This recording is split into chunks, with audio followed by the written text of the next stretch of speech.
So today I'm going to be using a tool that I've actually never used before, which is pretty rare since I've been building houses for so long. Here's the situation. We're doing cable railings and it has turnbuckles like this, and they're stainless steel and they're pretty expensive. So we have a couple situations where we're going to be going through like a wood post and continuing on, where in the past we've used the turnbuckles here and made a short section. But today we're going to try to save a little money and a little time by taking the cables right through this post. That sounds easy, but I gotta drill straight through this post, okay? Like straight, dead straight, and come out the other side with this exact same layout as I do on this side. And that's not real easy if you've ever done this kind of thing before. So today we have a portable drill press to make sure that we're drilling perfectly level and perfectly square through this post, so that when we feed these cables, they come out with the same spacing on the back side of the post. I was kind of wondering how we were going to do this, but luckily Arlo has this jig, so we're just going to try it out and we're going to video it. I've never used this before. This thing is actually adjustable to any angle. I have it set at 0 degrees is what we want today, so we go straight through. All right, so I've got the layout marked right here, and I'm going to use this punch to give myself a little depression in the wood so that when I put this bit on, it won't try to wander. So that's the first thing I'm going to do, is just dot these holes. Warning, wear safety goggles. All right, I do want to make a note that we cut this drill bit to length, so it will be just shy of the base. This was a 12-inch long drill bit when we started. Now it's a little less. Okay, this is really the first time I've ever used one of these. I'm just gonna hold this bit into one of my little holes that I've made, and I'm going to take a quick clamp. This is an Irwin brand, and I'm going to clamp that side and clamp that side. I think that's it. All right, let's see if this thing works. Gonna chuck up the old drill. Hit. Let me get it all the way chucked up.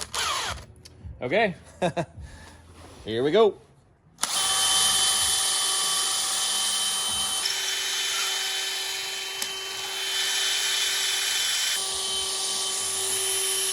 Whoa.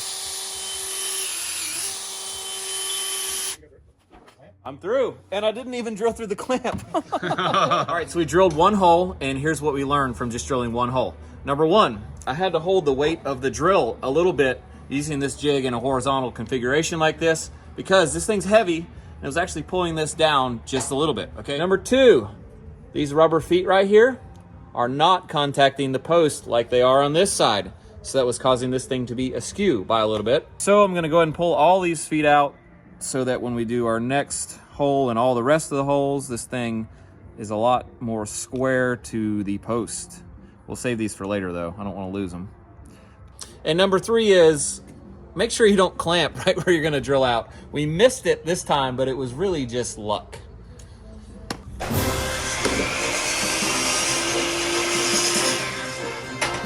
Shot the other side. Are you coming through? Yep. All right, before I get too far, I'm gonna test fit a piece of this 1/8 inch thick stainless steel cabling through my hole. This is a 3/16 drill bit we're using. Make sure it'll feed through.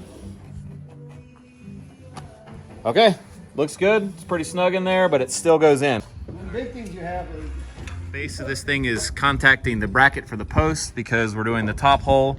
So we're just using a piece of this same thickness material to space out the bottom of this jig, and that way it's still going straight in. So, hey, I'm just trying to show you what we're running into here. This was another thing we ran into.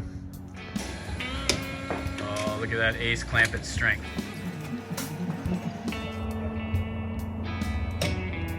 how this is getting a knot. Yeah. Bag of these here. 1/8 inch. 1/8 inch cable, south wire snips. I got those at Lowe's.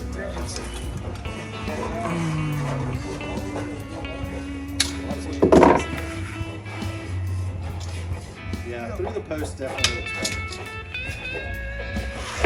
Yeah, we got anything I'll make a 90? Got any snake bits? Oh, this thing's fresh. This got shooting. What's wrong with it? You spin it and leave it up. Nope. All right, guys, that turned out actually better than I was hoping, so I'm really happy with it. I'll save us about $250, $300 on this job to go through the posts instead of putting extra turnbuckles.